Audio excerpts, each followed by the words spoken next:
En 2014, une association se crée à Meaux autour de bénévoles, avec l'ambition de préserver la vie et la dignité humaine en France et à travers le monde. La même année, Dignité Internationale s'est mobilisée sur 2 crises humanitaires majeures, en organisant une mission pour les réfugiés centrafricains au Tchad et en envoyant des médecins urgentistes à Gaza. En 2015, le premier bureau de Dignité Internationale est ouvert au Tchad. À partir de 2016, nous lançons notre programme de forage de puits en Afrique puis en Asie. Dans le contexte de l'arrivée de près d'1 million de réfugiés Rohingyas au Bangladesh, Dignité Internationale apporte une réponse d'urgence dans le domaine de la santé en créant une unité néonatale pédiatrique dans les camps. En 2020, nous construisons notre premier lycée à Bangui, en République centrafricaine. Suite à la crise Covid, Dignité Internationale se mobilise. En France, avec des ateliers de fabrication de masques et de blouses pour les soignants, et à l'international, en envoyant 180 concentrateurs d'oxygène en Algérie et en Tunisie.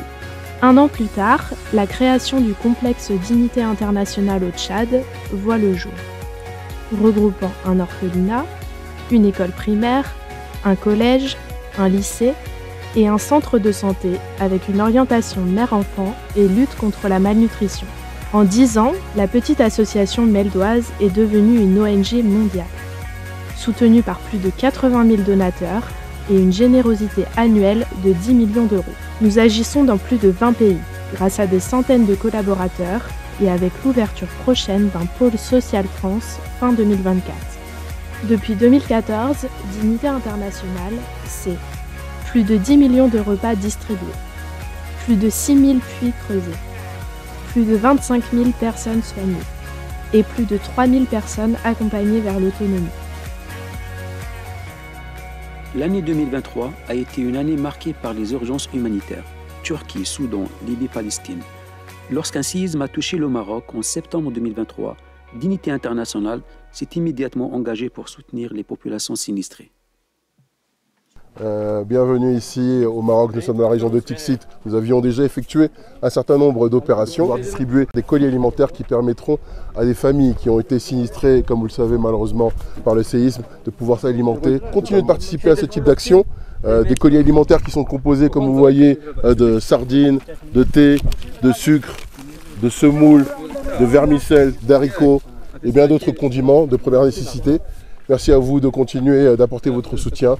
Dignité Internationale, c'est une ONG sociale et de solidarité internationale qui a été créée en 2014, motivée, animée par des valeurs de solidarité, de générosité, d'entraide, être au service de l'humain, quelles que soient ses origines, quelle que soit sa culture, ses religions. Notre objectif au sein de Dignité Internationale, c'est d'accompagner les populations dans les pays d'intervention pour permettre à ces populations de leur donner leur autonomie économique. Bien sûr, pour réaliser cet objectif, nous avons décidé de travailler autour de 5 axes. Premièrement, la santé et la lutte contre la malnutrition. Nous travaillons aussi sur le plan de l'eau et l'assainissement, l'aide et la sécurité alimentaire, l'éducation et la culture, les urgences et, en parlant des urgences, Dignité Internationale. Depuis le premier jour du séisme qui a frappé la région Al-Hawz, a mobilisé ses troupes, a mobilisé ses équipes, ses partenaires en France pour venir en aide à ces familles sinistres. Soutenir les enfants de bas âge ou des enfants fragiles, des enfants orphelins ou des enfants des rues, pour nous déjà c'est un axe central. Nous avons, à travers des équipes de Dignité Internationale, travaillé dans une vingtaine de pays dans ce domaine. Nous avons construit des écoles, nous avons construit des centres médicaux, nous avons aussi accompagné les enfants dans leur scolarité, etc. Je pense que, premièrement, les enfants, c'est l'avenir d'un peuple, d'un pays. Deuxièmement, la culture et l'éducation et l'enseignement, c'est la pierre angulaire. Si on veut vraiment construire une société saine, une société d'avenir, et nous souhaitons vraiment travailler dans ce domaine de l'éducation, le domaine de la formation et l'enseignement. Les enfants y trouveront toute leur place, leur place dans ce projet. Et je pense que nous allons travailler ensemble avec Atlas Kinder pour justement imaginer la participation de Dignité Internationale dans ce magnifique projet. Un terrible séisme a frappé le Maroc dans la soirée du 8 septembre 2023.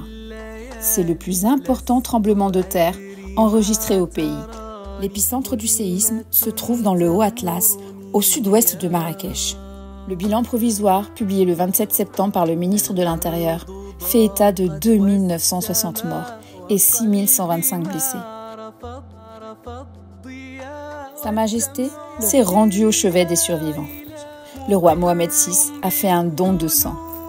Les équipes des enfants de l'Atlas visitaient chaque jour les sinistrés pour distribuer les dons. Beaucoup de familles du personnel des enfants de l'Atlas ont été touchées par le séisme. Elles ont été accueillies au village. Khalid El Kandili a décidé de transformer la ferme pédagogique en un village post-séisme. En l'espace de 3 mois, le village d'Ouar Salam est sorti de terre. Le village d'Ouar Salam se pose comme un symbole éclatant de résilience et de renouveau après le séisme dévastateur du 8 septembre dernier. Grâce à la mobilisation sans faille des bienfaiteurs généreux et à l'implication exemplaire de l'ONG française Dignité Internationale, ce village a pu être réalisé. En tant qu'acteur de la société civile, l'association Oulad Al-Atlas s'est engagée fermement à apporter son soutien aux populations sinistrées. Oulad Al-Atlas se trouve en plein dans la région sinistrée. Il est composé de 22 maisons, une mosquée, une école, des espaces de jeu, des équipements sportifs, un centre d'hébergement pour les bénévoles, une administration, un centre de santé complet avec une pharmacie et même un centre de rééducation pour les personnes handicapées. 187 enfants y vivent encadrés par 140 employés qui veillent à leur bien-être. Khalid El Kandili, le président des enfants de l'Atlas, a décidé de mettre à disposition les moyens logistiques du village. Cela a permis de permettre à des associations de stocker des dons reçus. De nombreux donateurs sont venus apporter des dons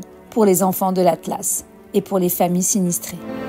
حنا تنشكروا هاد الناس على هاد الالتفاته اللي داروا لينا ولهاد الدراري فرحوهم وفرحنا حتى حنا معاهم والله يرحم الوالدين وتنشكروهم وراه داروا مجهود كبير والله يعاونهم هادشي تنقولوا الله يسر ليهم وحنا تنشكروهم بزاف على هاد الناس على هادشي اللي داروا مع الوليدات ديالنا واهتموا فينا وتهلاو فينا الحمد لله.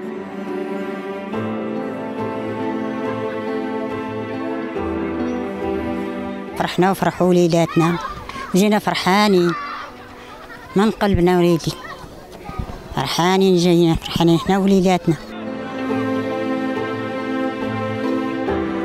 À l'occasion de la Journée internationale de la femme, le vendredi 8 mars 2024, l'inauguration a été faite de Douar Salam en présence de l'ONG Dignité Internationale.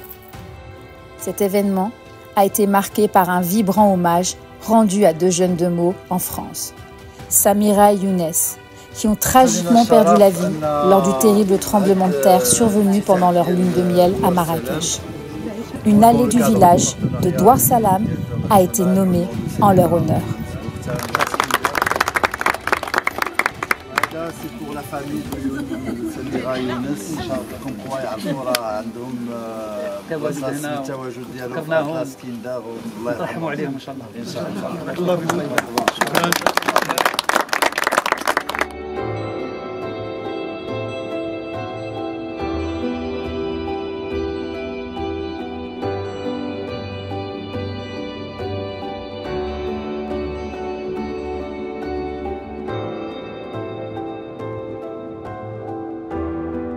Ce projet-là, donc, il a une histoire. Donc, suite au séisme qui a frappé la région El Haouz, on a cherché donc, des partenaires fiables, des partenaires vraiment engagés, dans lesquels on partage les valeurs et les actions. Et nous avons trouvé dans ce magnifique centre qui est Atlas Kinder, ce qu'on cherchait en vérité, parce que tout simplement, on cible les enfants, toutes les populations fragiles en vérité, donc les enfants, les femmes, les familles. Et de par la volonté de l'État de prendre en charge ces familles en termes de construction de leur maison, mais en attendant de réaliser cet objectif, Dignité Internationale s'est positionnée pour justement jouer ce rôle intermédiaire pour accompagner les femmes et les familles, mais surtout les femmes veuves qui ont tout perdu en vérité, pour les héberger, mais en même temps les accompagner à la formation et avoir un métier dans lequel ils peuvent avoir cette autonomie, avoir une formation et prendre en main leur vie et surtout avoir l'autonomie économique.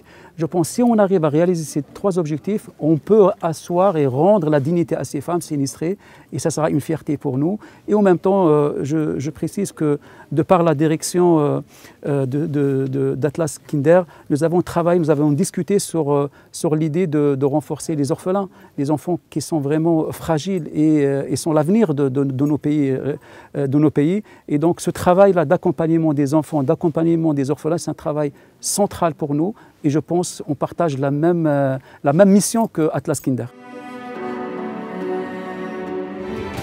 لله يعني شكر الله بعد البروجي هذا حيت الداخل هذا كض فينا الروح وردنا للحياه وكنتعلموا باش نفيدوا دارنا ونفيدوا وليداتنا ونفيدوا المجتمع يعني ما نبقاوش غير جالسين ومربعين يدينا ونتسناو منين يجينا مدخول ومنين سميتو. الحمد لله يعني واخا هكاك استفدنا الحمد لله.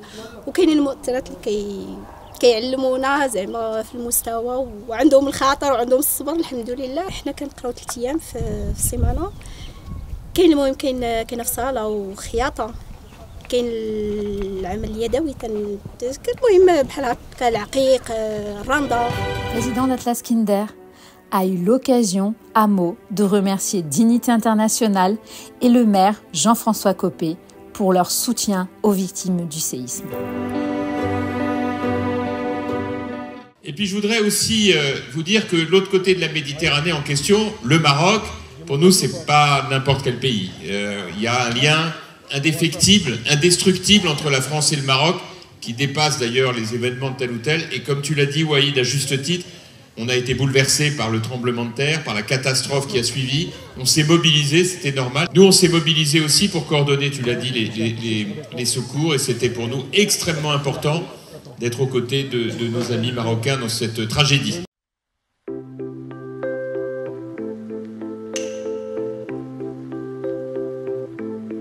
Il y a quelques jours, le ministère de l'Éducation nationale et des Sports a organisé une course de la solidarité sur le village des enfants de l'Atlas avec la participation des enfants, des femmes et des handicapés victimes du séisme. Ce fut un bel événement de sport et de solidarité. Tous les participants ont été récompensés par une médaille souvenir. Ce film est dédié à la ville de Meaux et ses habitants pour l'aide apportée au Maroc. Merci.